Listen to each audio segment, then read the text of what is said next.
For today's tie-dye fun, we're going to make a color wheel t-shirt.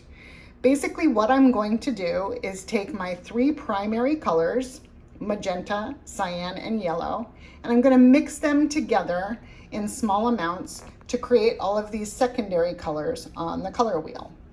Then I'm going to take them and lay them down on a t-shirt in the same order that they're on the color wheel.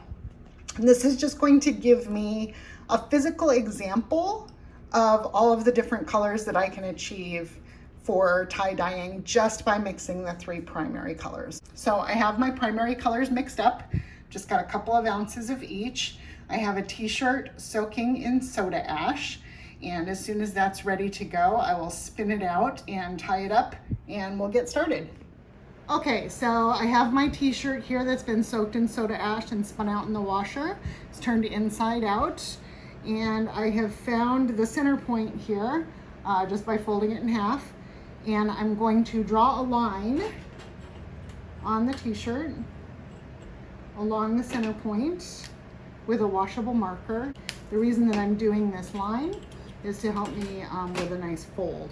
So I'm gonna do a regular accordion fold on this shirt. So basically I'm just gonna take this and start by pinching it like so.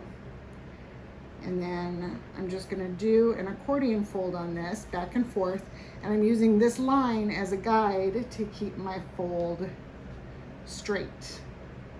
So just going back and forth, just pinching up,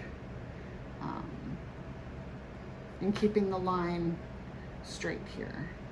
Okay, so now that I have this done, I'm going to take just a little piece of kite string and I'm going to tie it around that line. Okay, so I've got my center point on my shirt. Now I'm just going to go through here and work these pleats a little bit so that it kind of hopefully will have a nice uniform look on the shirt. If you want to get really technical, you could draw more lines on the shirt and fold along the lines, but since this is really just a shirt for me to play around with colors and it's not one that I'm going to be wearing or anything like that, I'm just going to do this and just kind of play with these pleats a little bit here. And I'm going to tie off several more points on the shirt so that I have 12 sections on the shirt that I can use for the colors. I'm just going to use rubber bands to tie off these sections or to separate these sections. So that's what I'm going to do, and I'll speed this up and be back in just a few minutes.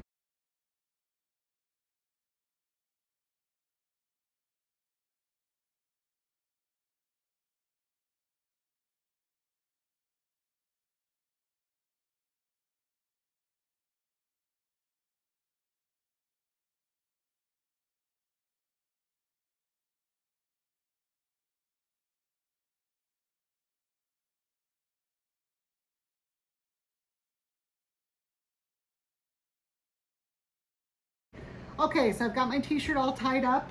I've got 12 sections here banded off, and I'm going to put one of the colors on each section, whether it's a primary color or a secondary color. I'm going to do them in the same order that they're on the color wheel, and I'm not sure what I'll do with the top and the bottom yet. I might leave them white. I might use a little bit of color on them. We'll just see what happens, but the main section of the t-shirt here is going to be where all of the color is. So let's get started on that. Okay, I've got my t-shirt ready to go. Got my three primary colors mixed. I've got my color wheel here, and I have my little containers for mixing the secondary colors. So I'm going to get started on that, and I'm just going to go down the line here and do all of the colors on the color wheel, and we'll go from there.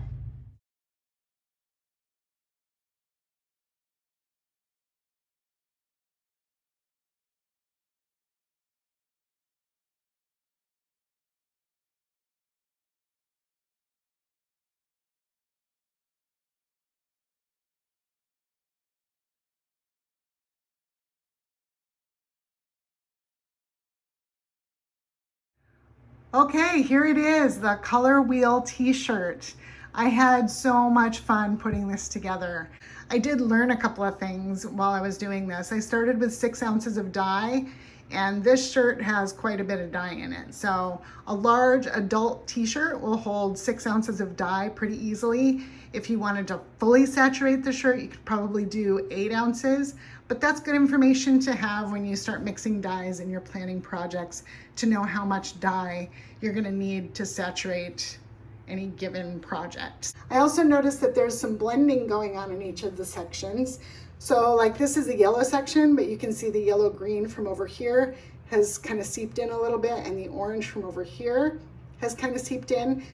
I had some yellow left over that I used down on the bottom, and I had some cyan and some magenta that I used up on the top. So there's color on the entire t-shirt. There will probably be some sections of white. You can see a little bit of white down here on the bottom, and I'm sure that all of the sections will have some white as well.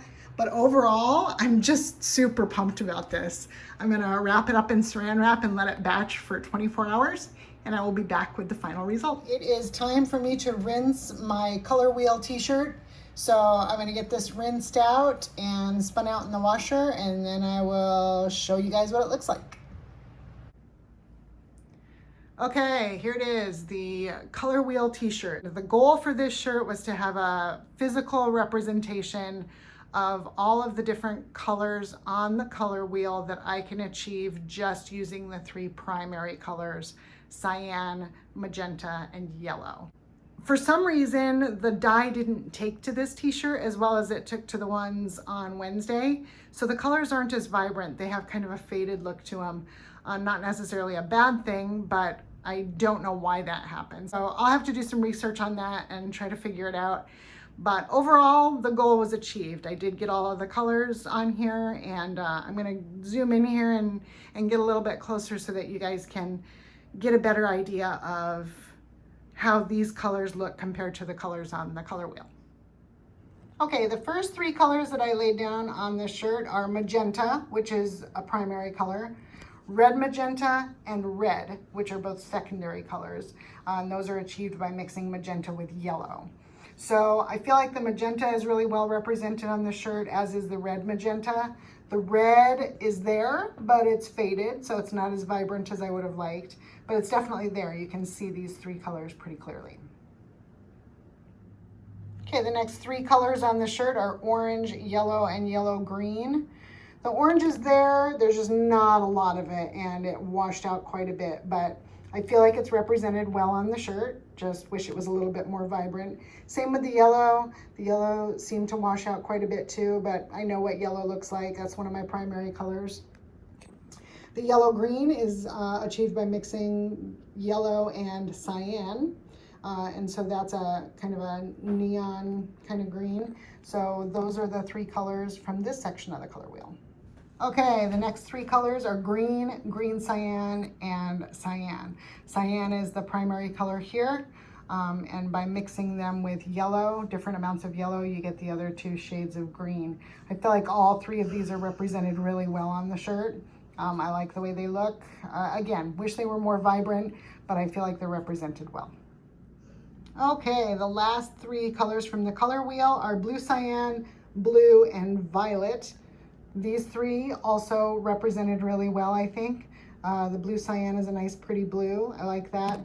What they call blue on the color wheel, I think looks more like a dark purple, but yeah, or a navy blue. I think it looks good though. And then violet, of course, is a shade of purple. You never have too much purple in my opinion. So there you go. Those are the last 3 colors on the color wheel. Okay, there you have it, the color wheel t-shirt. Again, the goal for this shirt was to take the 3 primary colors, cyan, magenta, and yellow, and mix them to create 9 additional secondary colors and lay them all down on a t-shirt so that I would have a physical representation of all of the different colors that I can achieve using the 3 primary colors.